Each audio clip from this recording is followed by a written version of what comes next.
We're just three random dudes with YouTube channels who get together every Saturday morning where we celebrate the two constants in our lives that bring us a daily dose of serenity: coffee and Star Wars. We call it JavaJawaJaw. Hey everyone, welcome to JavaJawaJaw. I'm Terry, and with me today are Ryan and Kent. What's up, guys? How you doing? Right. What's happening, YouTube? So this is a big week in Star Wars lore. This is something that people have been waiting for a very long time. There's been a lot of build-up for The Mandalorian, and that's what we're here to discuss today for our inaugural episode of JavaJawaJaw. Yes. We've got our coffee. Everybody's set? Yes. What did you get? Coffee. I'll be honest. Look, here's the thing. We were talking about this week with The Mandalorian. I got a salted caramel mocha coffee because it's like the holiday season, I almost got the peppermint mocha. But then I read somewhere that Mandos don't do peppermint. Mandos don't do peppermint. So that's what I got. It's a coffee number 2 for me. That's probably wise. Plus, Mandos are pretty salty too. Boom. Yeah. I like it. Yes. Yeah. I went straight for just totally vanilla. I got blonde roast because I just want to go straight for that caffeine. I just need that wake up juice. Kent. Straight from Coruscant. It's a venti iced caramel macchiato. We're classy on Coruscant, so we had to get a classy coffee this morning. And it's almost gone. Kent does not play. Now keep in mind that's coffee number 2 for him and myself. That's coffee number 2. Yeah, but I only need the one. Oh. Yeah. Well, it's That's not true. I'll be going back to get more at some point very, very soon. Yeah. With this being the inaugural episode, we knew that we couldn't get through the day without acknowledging the great Satan of Starbucks. So we just went ahead and got Starbucks out of the way. Going forward, we're going to be giving you guys glimpses of various coffee shops throughout the Charlotte, North Carolina area. So look forward to that as part of the show. Anyway, but that's not what we're here to discuss. What we're here to discuss is, again, The Mandalorian. yes. Episode 1. Episode 1. Simply titled Chapter 1. 40 years in the wait. We waited 40 years for this. That's a long time. That's a long time. That's a long time. Yeah, there's been a lot of hype about Mandalorians. And that actually brings up the first point. We should probably talk about that because everybody's all talking in the press. You're seeing this in the press all over the place. They're talking about Boba Fett and Jango Fett as being Mandalorian, when in fact it's canonical that they are not. Right. And the only real Mandalorians we've had experience with have been in Rebels. That's correct. That's the only actual legitimate at Clone Wars. And it's kind of like the most famous of them all is not even Mandalorian. It's kind of crazy. So I'm excited to see an actual Mandalorian live action that's not a poser. That's where I'm at. Is there something wrong with posters? No, well, we're not. That's a different show. I couldn't leave that one alone. Episode 2, we'll come back, we'll circle back to that one. But yeah, to see an actual, legit Mandalorian, legit. 100% non-animated, as real life as you're going to get on screen. I think everybody was really stoked about that. Yep. And now we've got it. So let's just move on to talk about the opening sequence. Okay. Cut to black. You've got these crazy, almost chromium versions of various faces that we know. You've got Darth Vader, Stormtrooper, what have you, lit by what we can only assume are colored lightsabers: red, blue, green. Beeping sound. Ping, ping, ping. And then blowing wind. And that music. Right. The opening flute. Ryan, talk about that. I know you were stoked about the music. Oh, but I'll tell you what, I've listened to, if you guys don't know, the soundtrack is available for episode 1 and episode 2. And the soundtrack is, I study this because I love John Williams. John Williams is the creator of Star Wars. Without John Williams and his themes for Star Wars, it's not anywhere as awesome as it is right now, in my opinion. The soundtrack for this one, the opening, I guess was a pan flute. Is that what this thing is? It came off as a pan flute to me. Yeah, I can't say for sure. It's and that theme, and I literally, I watched the episode so many times, and then I found the soundtrack to hear the Mando's, his theme, like his theme.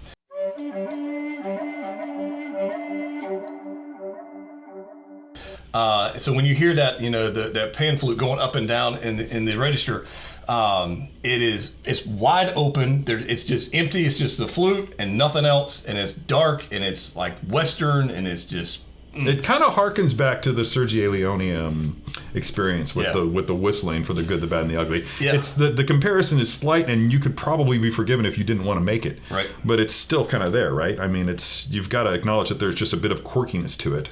It's a departure from generic. I don't want to say generic. It's a departure from your everyday Western film movie scores. It's not John Williams, and it's about as far from John Williams as it's possible to get. Very far. And I mean, John, he a lot of horns. John's very big in the horn section, trumpets, all that kind of stuff. But this one, until you get later in the actual thing, which I don't think ever actually makes it into the full episode, like the full Mando track. I don't think it makes it, maybe at the end. But until you get to there, the horns and the brass section don't show up until way at the end.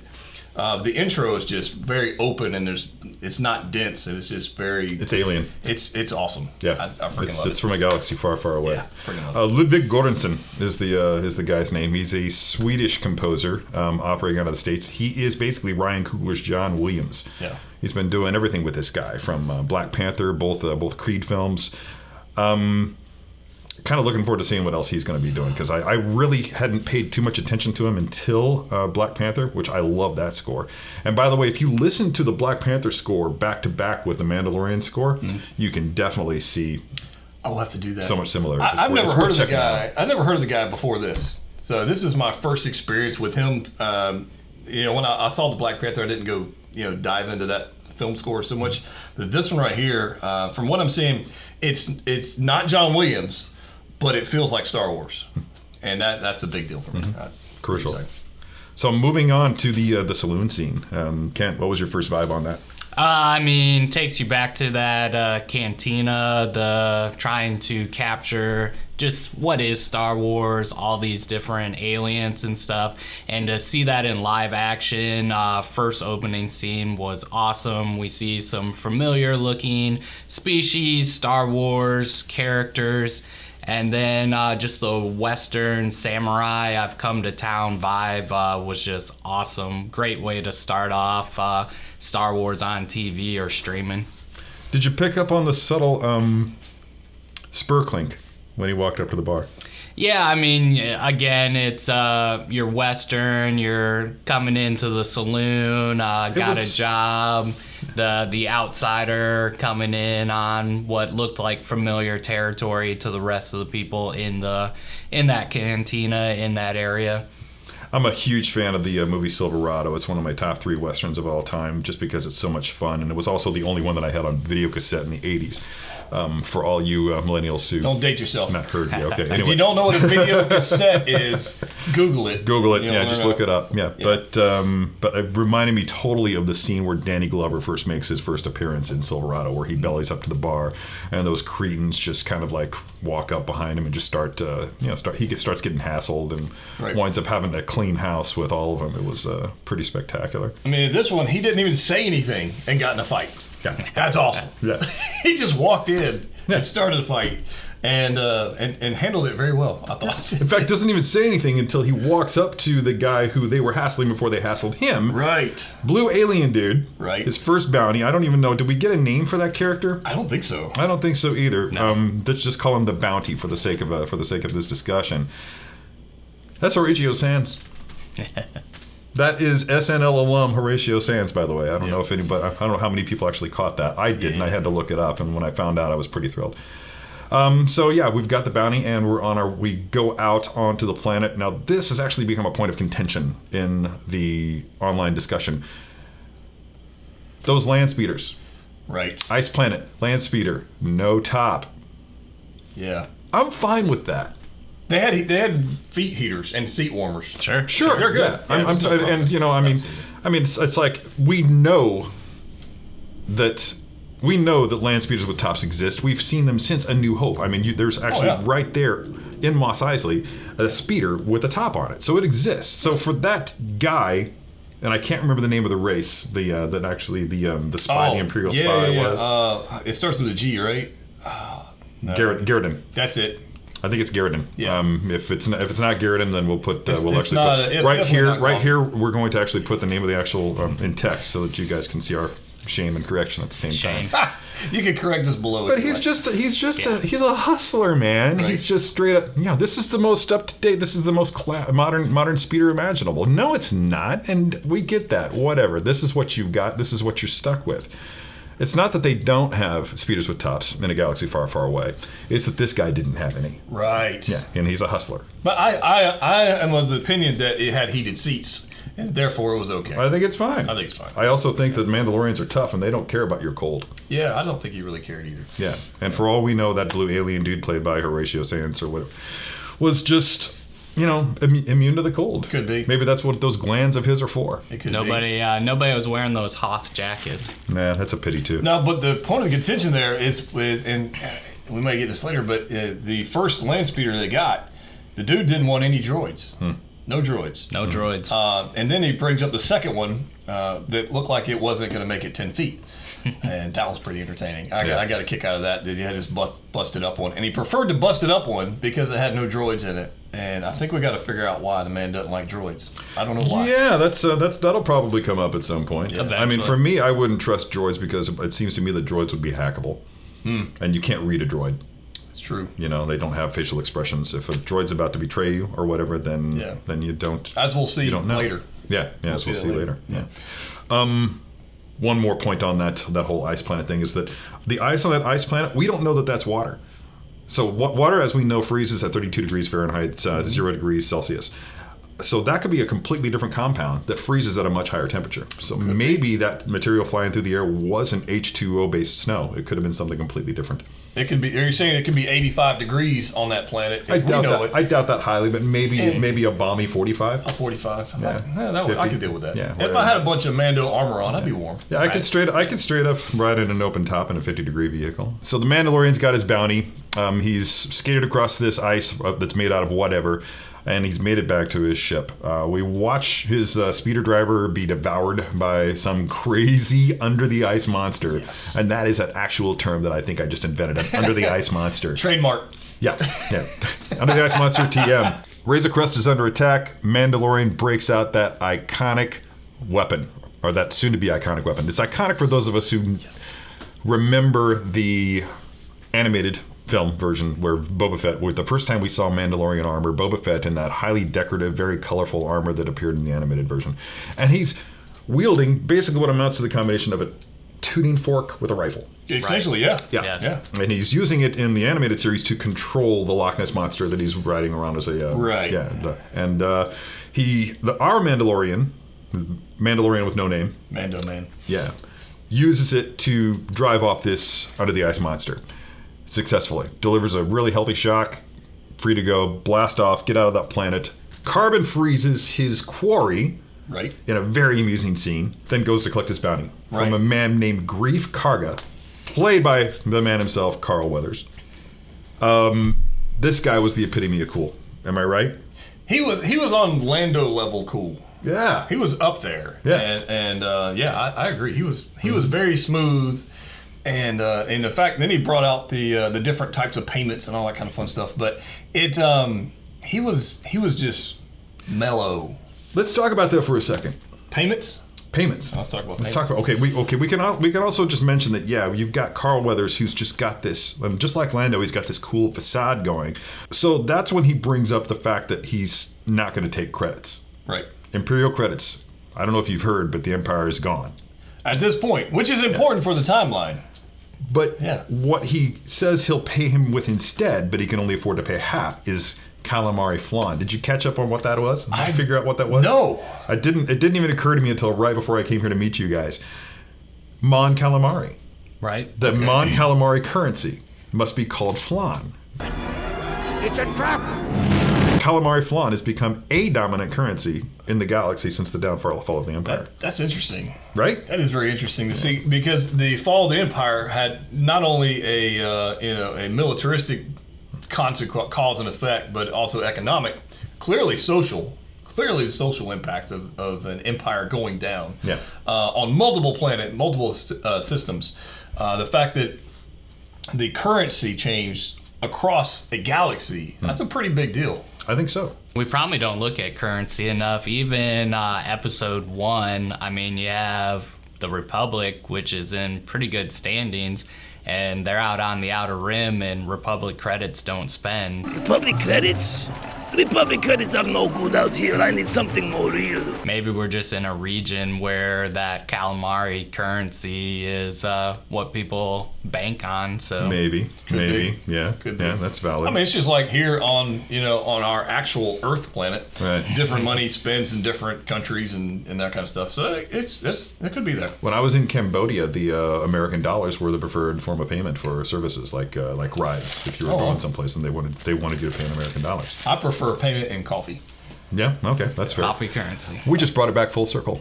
Yeah. Yeah. Cool. Professional. Okay. So he's hanging out with Grief Karga. And by the way, the guy's name is literally Grief. Right. Yeah. So he's getting some grief. That came out wrong. So he gives him this opportunity for a really high-paying bounty. Totally off the books. Off the Right. books. Totally off the books. Right. Right. This is some like Black Ops level stuff. Maybe we don't know yet. So he sends him to this client, who's played by the amazing Werner Herzog, who has Next the level creepy. creepiest voice Right. imaginable. But bounty hunting is a complicated profession. But having watched this scene with Werner Herzog playing the client, and that's all that we know. We don't have a name for this guy yet. We don't know what he's up to. Guess, but we don't really know for sure. If you go back and watch Grizzly Man and listen to his, it just puts a whole new spin on Werner Herzog's narration of that documentary called Grizzly Man. Go check it out. It will totally just give you like this whole PTSD triggering thing. I guarantee it. All right, so Hashtag trigger warning. Coming your way. Put that on there. okay, so we walk in and the guy has Jabba the Hutt's little talkie arm droid thing, right? And shows off a pass. Apparently, it's a bounty hunter credential. Door opens up to reveal this herald who's a gonk droid. Right. Yeah, Werner Awesome. Herzog has a gonk droid as his Gonk. herald. Wait. But this way, sir, but he says it in gonk speak. And he leads him down a hallway into this room with 3 stormtroopers, Stormtroopers. all dirtied up. Stormtroopers have gone rogue, y'all. Stormtroopers are mercs now. I think I figured it out. I think he was a leader of some kind, right? And literally, he stole a gonk droid. He stole one, and then recruited some of his teammate to come with him. I think he just robbed one from the Death Star. It could be that the client was a former military commander for the Empire. Yeah, I think you're onto something there. He's a former military commander with the Empire, and he's got some Imperial level, stuff going he does. on. Yeah, He does. it could be. I mean, we already know that the Emperor is back. No question. Maybe he's working for the Emperor.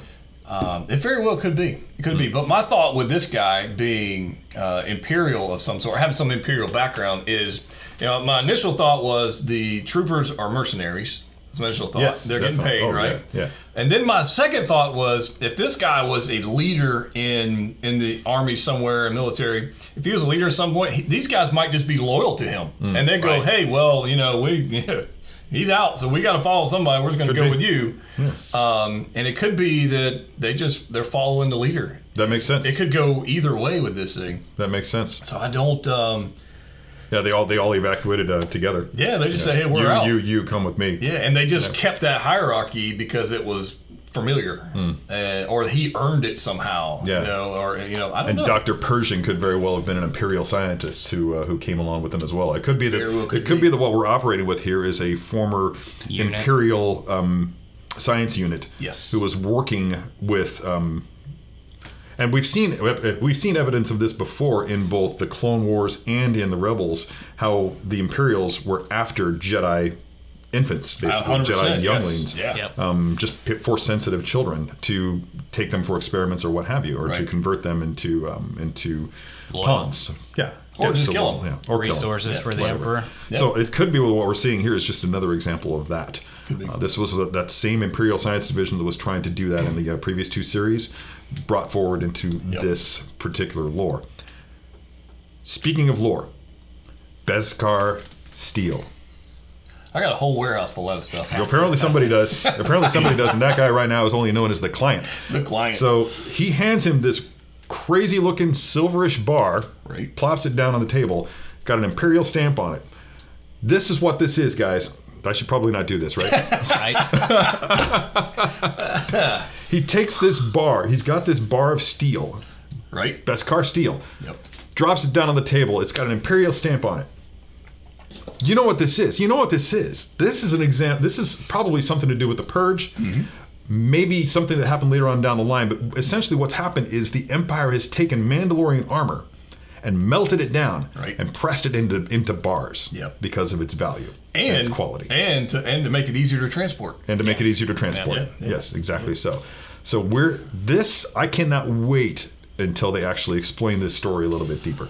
I'm excited about it. I'm excited about it because it has a, we're talking about real Mandalorians and poser Mandalorians, that kind of stuff in the past. This, I think, leads credence or evidence that the real Mandalorians actually do exist, and they had a bad day at some point. Okay, so he accepts the bounty, obviously, because this is Beskar Steel that he's talking about, and then he goes to this place where you see just multiple Mandalorians. We assume they're Mandalorians because they're all wearing similar helmets. And everybody's wearing helmets. Children are running around playing, wearing helmets. Right. This is something new. It's very new. Mandalorian representation. Yes. This is a Jon Favreau special. Yeah. Because Filoni is involved with this, and this whole notion of, and they bring it up, I hear you people never remove your helmets. That didn't happen in Clone Wars or Rebels. Nope. No. So Agreed. if Mandalorians aren't removing their helmets, it's because of something that we haven't seen yet, or maybe this is a tribe of Mandalorians that has never removed their helmets. Right. There's I can think of a handful of explanations for this, each of them just as plausible as the other. I think the question here I have is, when they have a infant Mandalorian, is it wearing a helmet? Yeah, no. Like, at what point do you?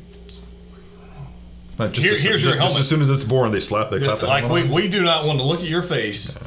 Put on this helmet right now. And this, I don't know. I just don't know. I mean, that might be a little absurd, but I'm going, how far back does it go where you can't take off this helmet? I'm not gonna lie, I'm a bit bothered by it. I think that if they'd gone with that from the beginning, that would have been something. Yeah. But I don't know. I'm just looking forward to hearing what the explanation is. I'm sure that it's going to be great.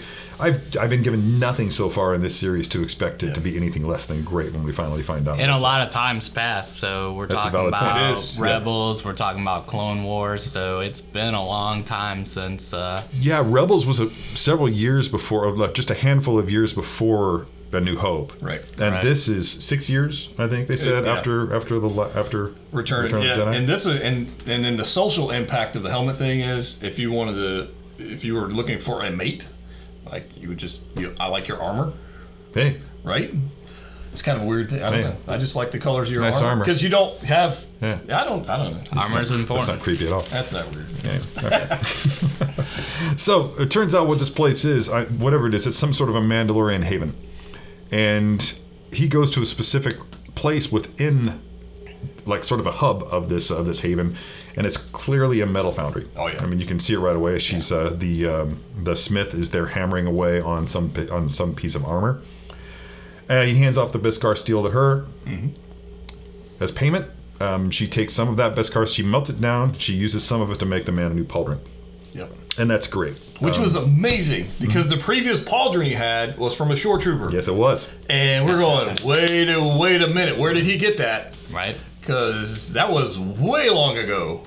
That has a real sort of video game quality to it. Yeah. It felt like when you're pausing, you're going into the menu, and you're actually spending your upgrade points. Right. That's exactly what that felt like to me. He got done with the bounty, he hit the menu, and he got his upgrade. I mean, we're talking Rogue One, which is way back. Yeah. That armor is old, and where did he get it? Because, I mean, he clearly wasn't on Scarif.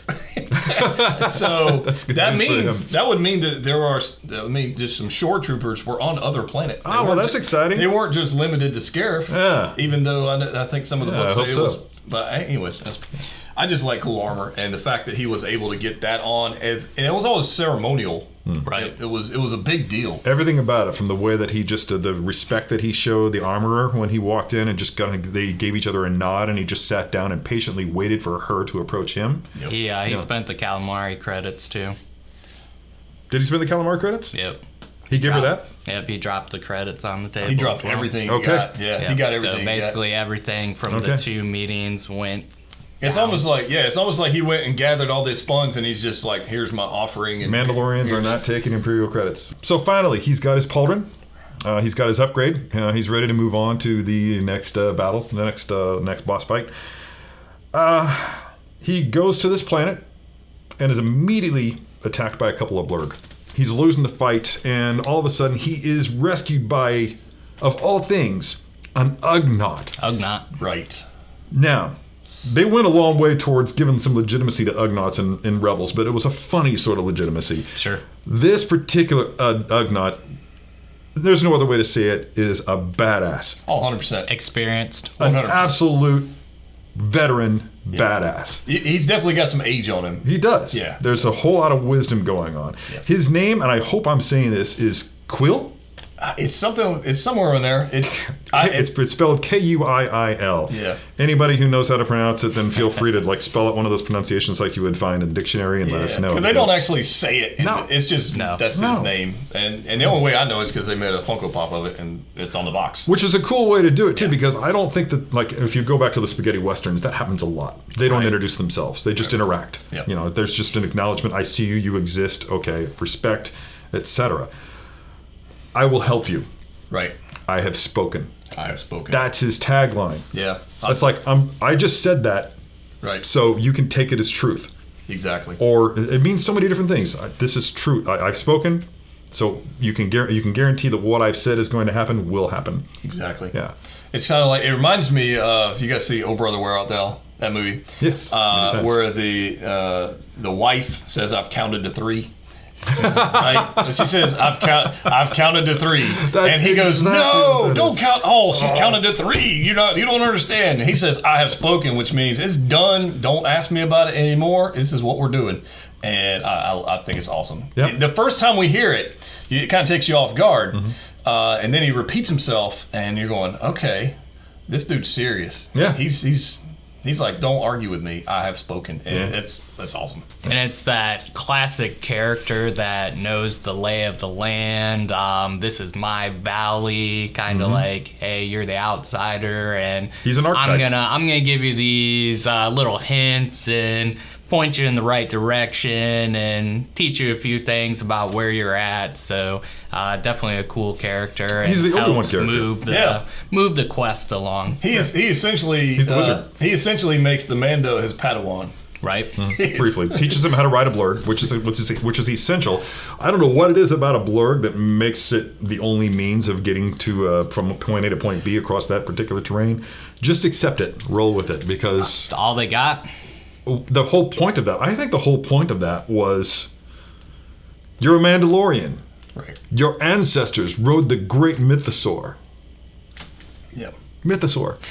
Yeah, I mean that's that. There we go. They've just furthered the mythology a little bit with just one little line. Mandalorian winds up at this compound where a IG unit has beat him to the punch. It's true. And has wiped out. We watch him wipe out all the bad guys. Mandalorian interacts with the IG-11, gets shot for his trouble.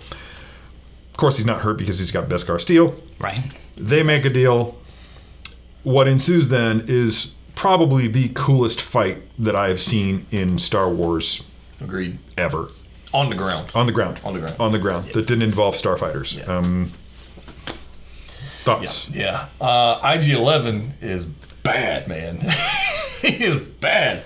That's yeah. He and we kind of talked about this. You were talking about like the action figure, like how you had yours posed up, because we didn't in the previous film where we saw an IG unit, we didn't really see him do anything. Just standing there. Here we noticed that everything he moved it was almost like his almost like his arms were locked like C-3PO. Like he only did 90 degrees, right? Yeah. That's all he could do. Everything's like bam. this. And so whoever built those hinges, he only does 90 degrees. Yeah.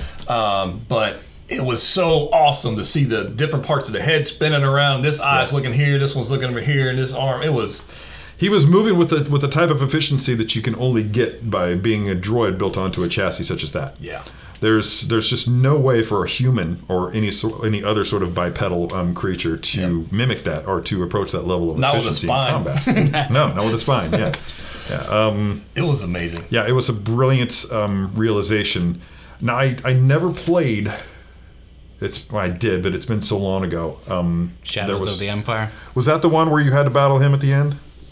He was like the first boss. Was he the first boss? Yeah. Okay. I don't think I ever played Shadows of the Empire. Yeah, I didn't either. Yeah. So, and he was tough, right? Oh yeah. Very, very difficult boss. Did he move like that? It Or was he just really Nintendo fast? 64, so he was just fast. Okay, he was just fast. Yeah. All right. So Yeah, that you is wouldn't this have is got those kind of movement graphics out of the Nintendo 64. Okay, so what we're looking at here is the first fully fleshed out realization of an IG unit in combat. So these guys actually just broke down that body, looked at it, and said, "Okay, what can this thing do?" Right. They actually evolved the original IG-88 body into this IG-11. Right. Took certain things like the pincher hands. Right. They actually gave him digits. Right. And then on top of that, the personality of that, if a droid, I mean, we know droids can have personality, but the personality of this guy was next level, just like the icing on top of the cake. Yeah. It was freaking It was fantastic. just a step above just being a straight up dull computer. Exactly. There was uncertainty with the way that he responded, with that little hesitation when the Mandalorian said, "Can we talk about this later?" And he just paused, like a full 3-second pause, and said, Right. "I require an answer before we proceed." Right. I'm like, Exactly. he has needs. He has that need to be met, and he's willing to do whatever it takes to meet those needs. We don't know what his motivations are. If we could have a full show on the impact of AI, artificial intelligence, in the Star Wars universe. Right, But we don't have time to talk about it here. Stay tuned for that. Stay tuned for that. Yeah. Anyway, so moving right along. The question is, why was he there? Because they both thought they were Valid the only point. ones there. Yeah. Right. Two parties are interested in this quarry At least so far. that we know of. Yeah. Because there's clearly going to be some. I think there's going to be some more. One party wants it alive, preferably, but dead if necessary. Right. The other party straight up wants him dead. Right. So, but I'm looking forward to finding out who that third party is. Was it you? Third Was it you, party. Kit? It was me. Why do you want to kill? Well, okay, that's a spoiler. That's a whoa, spoiler. We're not whoa. there yet. We're not there yet. Okay, I just want it. we're like seconds from being there though, because that brings up the next thing. Well, Okay. Yeah. Well, I got one more question on top of that. So, how? And this might be different. How do these pucks and fobs work? Right? How are these fobs? That's gonna actually have to be tracking explained, anybody? man. Because they're on a different planet. that requires like an inside man, right? Do they have like Wi-Fi hotspots throughout the galaxy, and you got to track this guy or something? I don't know, man. So this is probably another video, but it's like the Bounty Hunters Guild. Like, I'm assuming there's rules and how things work, but maybe it's just like Fight whoever Club? does, whoever does what. Yeah. Like, you go there and get jobs, but I have no idea if it's like straight up like honor code and stuff. I mean, again, you got the Mandalorian, you got IG-11. They make agreement to work together. As soon as they see the interests are different, Do you have to negotiate terms? it's over. And we get the big reveal. Yes. It's a baby Yoda. Spoiler alert. Nobody expected to see a green Yoda. Certainly not me, No, man. I I mean, didn't. yeah. I had no idea. Everybody was thinking child. I think everybody's like, it's going to be a kid. There's going to be this moral dilemma. 50 years after you old. turn into a kid. That's true. They did say the 50 years. So I'll admit, I'll be the first one to admit the 50-year-old thing threw me. Yep. Completely. Yeah. I was totally surprised when I saw what it was. They had this conversation, like I said, they have the IG unit going to kill it, and then you've got Mando going to preferably take it back alive. Clearly, I think we figured out which direction he wanted to go. And I don't know if it was a matter of bounty or was the Mando like just wanted to protect this creature. I think it was the latter. You think I so? think it's pretty clear. It's already very clear that he has a soft heart for kids. Yeah. He talked about how pleased he was that his Beskar steel, his offering, was going to go to help foundlings. Yep. So we already know that he's got a soft spot for kids, Yep. basically because he himself was a foundling at one time. So yeah, it's clear that his morality intervened at that point and took over from his professionalism. Which is good, because we saw a lot of morality in Rebels with the Mandalorians, and even though sometimes it differed a little bit, but Death Watch. Death Watch, all right. So they have values. They have a code. My question is he going to pay for that later? Because he essentially killed another member of the guild with whom he had an arrangement. right. So is that going to come up back to haunt him at some point? And I think we're gonna learn about that. I think it's definitely gonna open up that box as far as are there rules with the Bounty Hunters Guild. Again, my question: it appears to me that there's two different bounties. So did he really betray the job he was on? And is that cool with the Bounty Hunters Guild that he didn't really portray the job he was on? He had a different bounty than IG-11, so maybe that's cool. Yeah. Maybe that's the whole reason why the client's job was off the books, is because it competed directly with another more legitimate job. And as far as them breaking an agreement, at this point nobody knows about this agreement, and the only one that knows about it, the other one's dead. He killed Taika, and and so nobody knows about it. So I don't know. Well, somebody hired IG-11, and if he doesn't come back with the bounty, they're going to be looking for it. The question I've got: IG-11 was so amazing. It was so amazing, that character in the first episode. I'm really hoping. Dave, if you're watching this, John, you guys, I know you guys are watching this and they're watching this, but we need him back. Oh, we'll see. We'll see. I think we'll see IG-12. Yeah, we need him back. Yeah. There's going to be another IG unit in the mix. It's too good to just be one episode and out. It's too good. It's again the whole applications of AI in this mess, notwithstanding. But I mean, you could have a whole storyline arc devoted to a series of IG units who are working towards a common goal. And that's their whole point for being in the bounty hunting business, is because they need funds to achieve that goal.